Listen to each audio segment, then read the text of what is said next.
Sinzi ukuntu nagiye kuri TikTok mbonye Maître Cissé haba hariho nimero ze, mbamufashe nimero ze ndamuvugisha, yego namubaye se yamfasha, arambwira ati nta kibazo yamfasha turahura, yego wana aranyigisha neza kabisa, none ubu ngubu mfite ibyishimo kubera ko natsinze. watsindiye pere Natsinze. ufite uruhushya rwawe rwo gutwara ibinyabiziga ndarufite kabisa.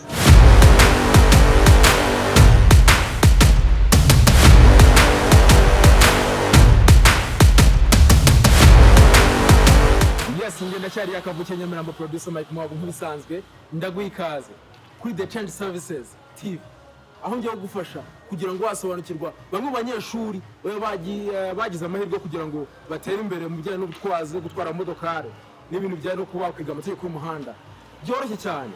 Ndaguha ikaze ndi kumwe n'abavandimwe aha ngaha, ndagira ngo ufate neza ubanyereke, ndagira ngo ubanyereke neza uzo kugatakana ndagira ngo ikaze mwereka bamwe abanyeshuri baba baraciye muri iryo shuri bakubwira ukuntu byagiye batangiye n'ukuntu bagiye bagira amahirwe meza kugira ngo babe batsinda. Amazina yawe kitane Bladman Banyita n'umufashe Jean d'Amour. Jean d'Amour ufite ibyishimo wana byatari kuba meze neza byatari kabisa. Ndakwinginze mbwira ufite ibyishimo cyane kabisa. None se ni gute bisanze muri shuri? Ubundi mbere ntabwo ariho nigiraga nyine mu yandi mashuri, hari undi mwarimu wanyigishaga. Sinzi ukuntu nagiye kuri TikTok mbonye Maître Cissé haba hariho nimero ze, mbamufashe nimero ze ndamuvugisha, yego namubaye se yamfasha, arambwira ati nta kibazo yamfasha turahura, yego wana aranyigisha neza kabisa, none ubu ngubu mfite ibyishimo kubera ko natsinze. watsindiye pere natsinze. ufite uruhushya rwawe rwo gutwara ibinyabiziga ndarufite kabisa. yego aha ngaha ariko ndi umuvandimwe Salma Bladman ni fresh ndashaka kugira ngo mbwire ngo ni gute urugendo rwawe rwatangiye wo kwisanga muri The Change Services ziri hatu. Murakoze cyane banyirwa TV byatangiye nabyumva neza.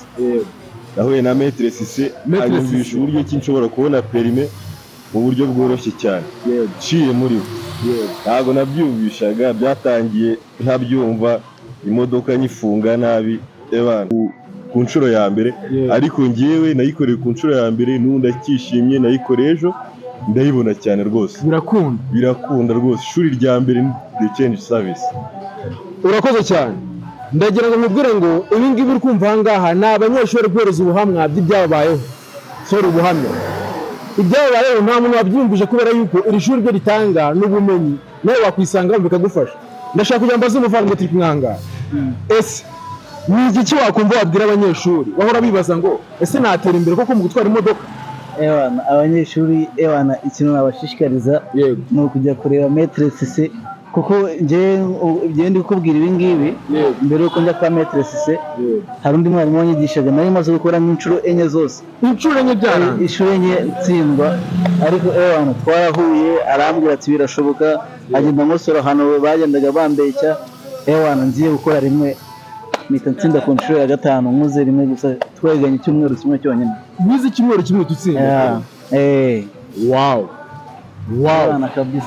Ndagira nkubwire ngo aya mahirwe nawe ni ayawe, kubera yuko niba ushobora kuba warakoze inshuro zirenga 1000, ndabizi hari abantu benshi ushobora gusanga akoze inshuro zirenga 8, 15 ataragira amahirwe ko yatsindira perime, ugasanga afite abarimu batamwitaho neza, batamwumva uko abishaka, gusa yakavuze ko yakoze inshuro imwe ku nshuro ya gatanu abona perime bitewe nuko yabona Maître Cissé. Ndashaka kujya nkubaza, mbwira wowe umuntu bita Maître Cissé, sibyo? Maître Cissé umuziho iki gitandukanye cy'abandi barimo warahuye nabo?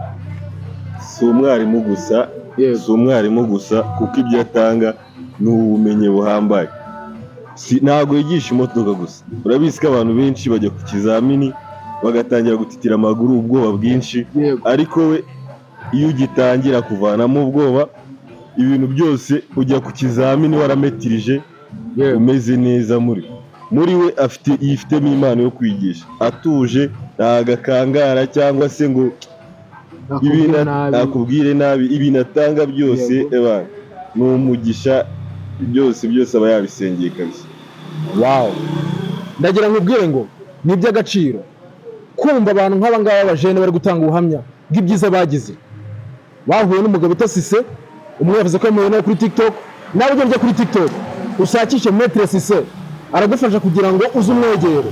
Ishuri The Change Services Limited bafite YouTube bita The Change Services TV, baraza kugufasha. Nushaka guca no kuri YouTube cyangwa se kuri website yabo ni www.thechainsserviceslimited.com. urasanga amasomo meza yagufasha kugira ngo ibyo uri gukora, waba ushaka kwiga amategeko y'umuhanda baraguhereza rwose uburyo bwiza kugira ngo ugende wige wihugure uzakora ikizamini neza. namwe muri mu mahanga ntabwo babaheye, niba ushaka kugira ngo uze uri amakuru neza uraza rwose uce kuri YouTube yabo cyangwa se uce kuri website yabo ariyo www.thechainsserviceslimited ugaruka kuri .com. biraza gufasha kugira ngo amashuri yawe yose ibyo ukora n'imodoka uri gutwara n'iby'agaciro ukora ko huye n'umugabo utametero sisa nawe amahirwe nagucika.